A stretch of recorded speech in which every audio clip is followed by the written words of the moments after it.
So this is a track for him for the weekend, and this is the vocal track up here, which has Beyonce's and Chris Martin's vocals, and this is the MIDI over here. So let's play the intro.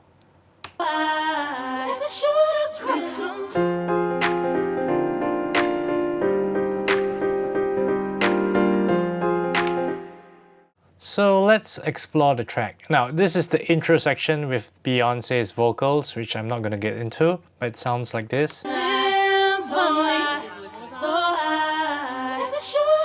So there's a lot of layers here. Now, let's get into the main thing in the rhythm, and that's the Yamaha grand piano. That's what I use on the EXS24. You can see that I use on the acoustic pianos, Yamaha grand piano, and that's the sound I kind of use, pretty straightforward. I want to show you how I constructed this because I find it quite interesting. The piano isn't particularly easy to play, like just play straight up. I can play the keyboards, but I can't play as well as this. So for the benefit of those who can't really play piano, here's how I constructed this. Now, these are many different parts that are playing one piano part, and I'm going to play it for you right now.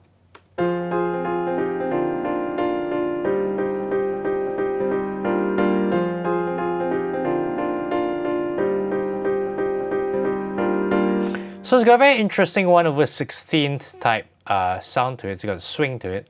I'm just going to play you the first part I played, which is just this.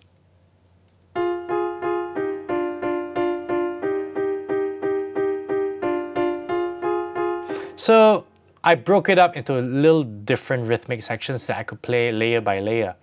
Now I quantized this to 1/8, and that's how it is. And this is the second section. Quantize it over to 1/8 as well.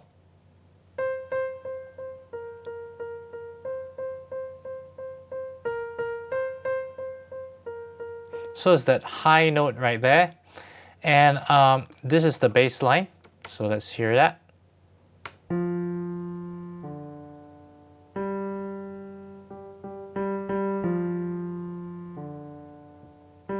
And that's also quantized to 1/8. And this is the interesting rhythm section because it's quantized to 1/16th triplet, which is 1/24. And it sounds like this.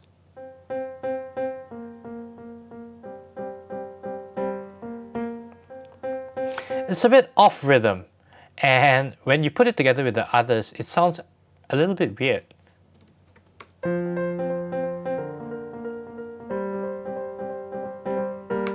As if there's something wrong with the rhythm. But put it together with, say, the top and the bottom, you get this basic rhythm that is what it's built upon.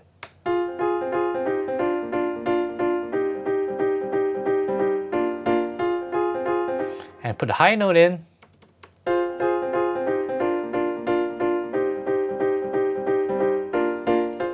Put the bass in.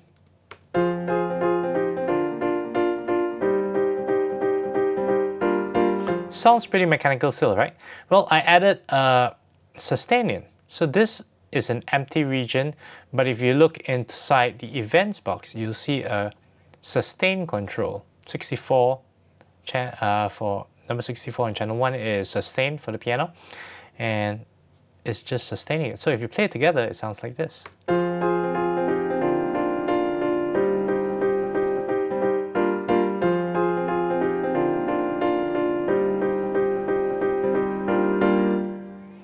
So now it really sounds together, it really sounds sort of like more natural, and it feels like someone's playing everything together. I also sent it to a bus 1, an aux, and on that bus, I created a space designer, and I used a large space,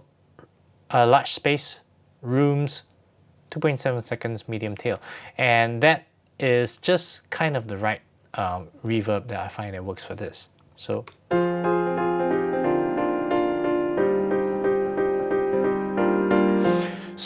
if you have complex piano bits that you want to play, one of the ways you can approach it is to go layer by layer by layer by layer, and then build it up into something that's more complex and rhythmic.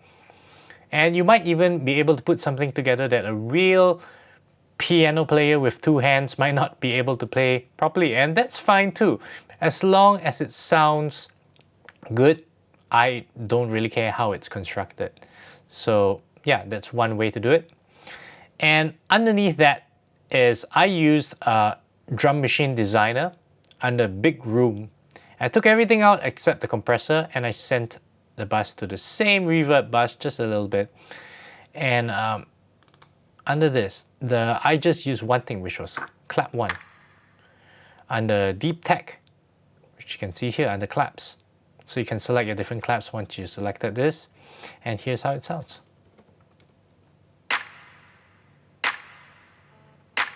Oh, I actually used 2 claps, sorry. Yeah, there's a clap here, and let's just play it and see where it goes.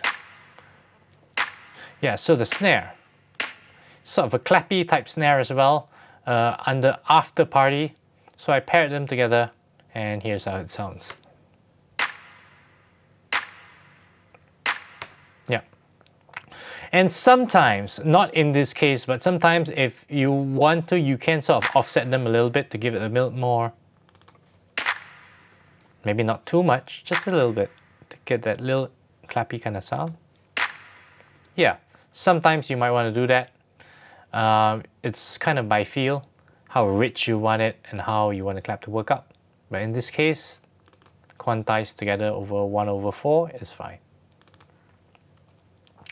Now let's go to this section over here. And this I just picked up under acoustic drum kits, drums and percussions, acoustic drum kits, Indie Live. And it's just the kicks.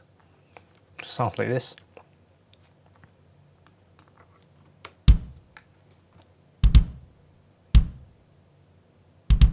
And this is quantized to 1/16 triplet as well. That's the rhythm we have.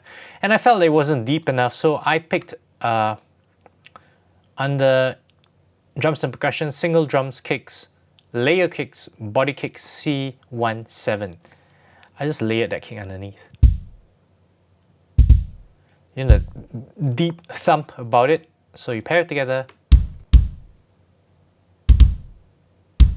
When you're layering kicks, you gotta be careful a little bit about the attack. Sometimes you have 2 attacks that sort of like flam with each other and it doesn't sound good. In this case, it sounds fine.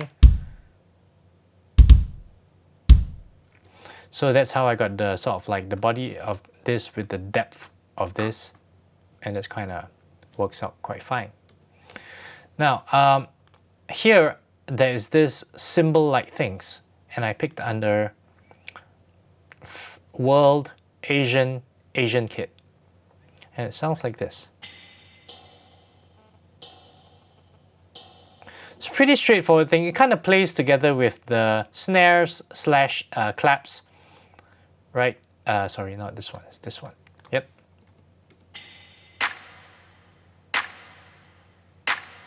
And you can hear that the reverb is really, really splashy. So instead of sending it over a bus, I actually put the whole reverb right as an insert itself.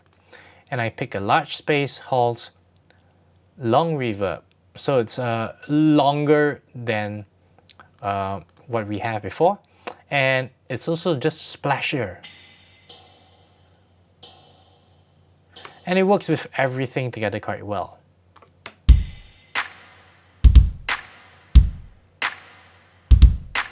And with the piano.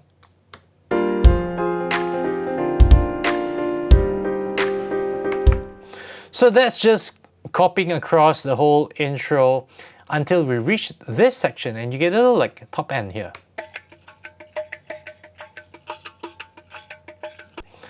And this is obviously not the same kind of loop that they have in the original song, but it works pretty much the same way. So I picked this from the loop browser, and I searched for like different rhythmic loops. In this case, I searched for Turkish, I think. Yeah, so Turkish Com Rig 3, and I drag it into an audio track, and that was that. So it sounds like this. Life is a drink and love's a drug. You hear a little bit of the remnants of the high end on this track. Drink and love's. Because it's not a pure -1. But sorry, it's not a pure vocal track only, but you get the idea of what the top end is supposed to do. Drink and love's a drug.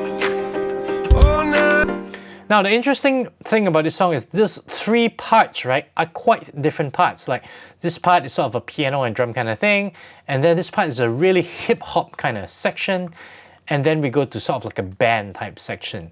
So Coldplay these days is really interesting with their kind of approaches to creating sounds, not just the band type sound, and I think that's why they stay relevant. So let's listen to the second section. I said, drink from me when I was so thirsty. Now, the drums are pretty much the same, just different rhythms, so they're using the same kicks, just a different rhythm, same snares slash claps as well. What's interesting is more towards what the horns are doing. So, okay, in terms of the horn section, I'm just gonna play it, and here's how the horn section sound by themselves.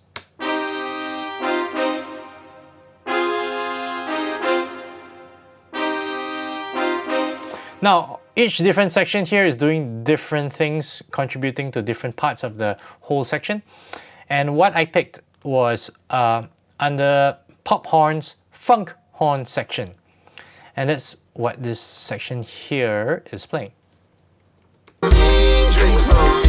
Sorry, I'll just solo it.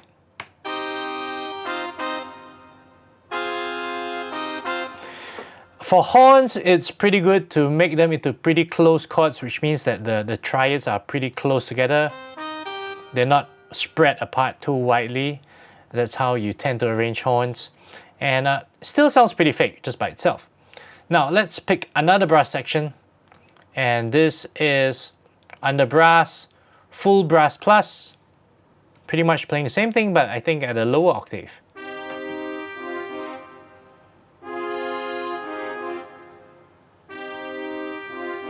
Now let's put them together, and here's how it sounds.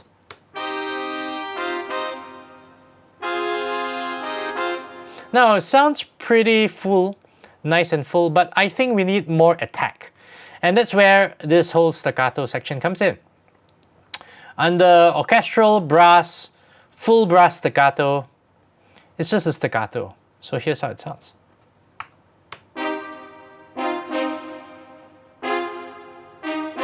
So you get the attack that this one doesn't have. So when you pair them together, it kind of works out.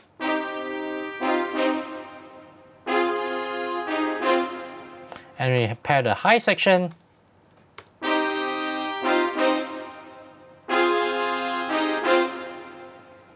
not too bad. And here is the bass line. Now the bass line is an alchemy patch. I picked bass, sub bass. I wanted something really deep, so I picked analog subsonic. It stays at sub, and it just plays this line.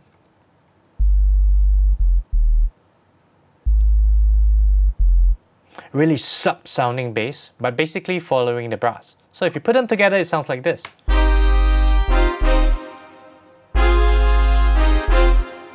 With the drums,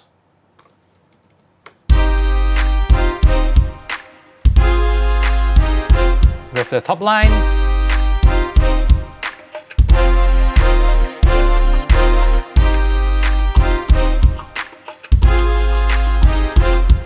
so that's how you sort of do your brass for, you know, hip hop type arrangements, and you can use these sections like how I did as well. Now, this is what I consider the rock section, and I reckon there are actually electric guitars sort of strumming underneath. I didn't use them because I didn't want to sort of record real guitars for the benefit of people who don't play guitar. So I try to construct everything within Logic itself. So this is also the sub bass, just that the exactly same thing, just that the levels are different. So this one's a higher level of sub bass, it's a lower level of sub bass. So you can create tracks that instead of automating them, you can just create more tracks identically and just pull the levels down. I pulled it down because there's also a bass playing here, and I like this bass a lot for rock type stuff. Under bass, electric bass, Liverpool bass, and it's playing the same line. as the top one.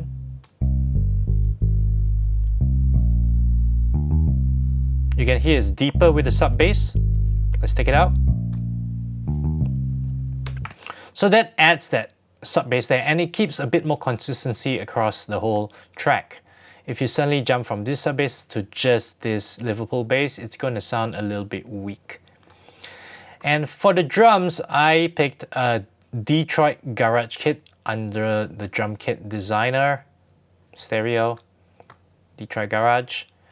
I'm just using the two instruments here.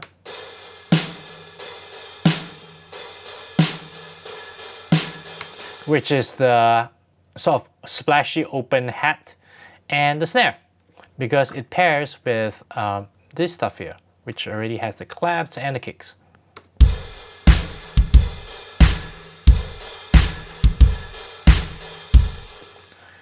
And we have this track, which is like a clean electric guitar, and I picked it from under guitars, electric guitars, clean electric guitar.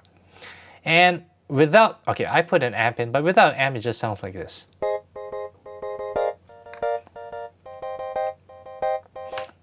And how I got that rhythm is because I put a MIDI effect in, the arpeggiator, and I put it in the grid. I drew my own pattern, 1/16.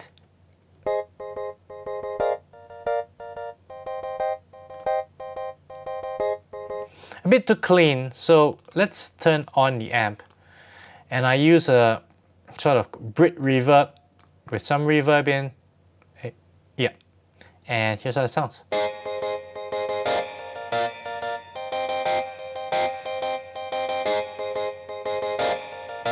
Not super realistic in terms of guitar strumming, but in the whole mix it kind of works out.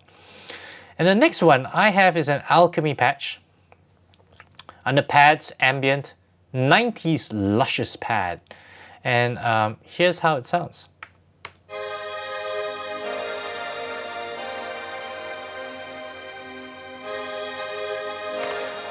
Pretty luscious pad, and if you mix it with the guitar,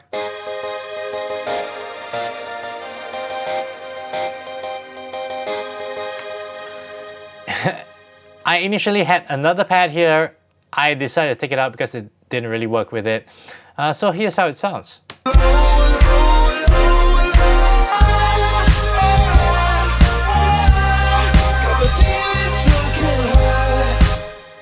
So here's how it sounds without vocals.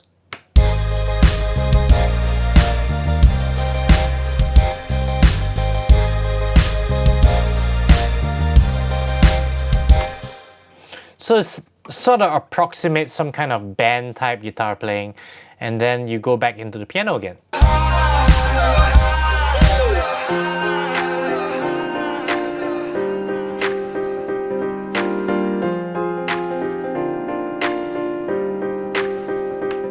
And then you go to the second verse. And that is it.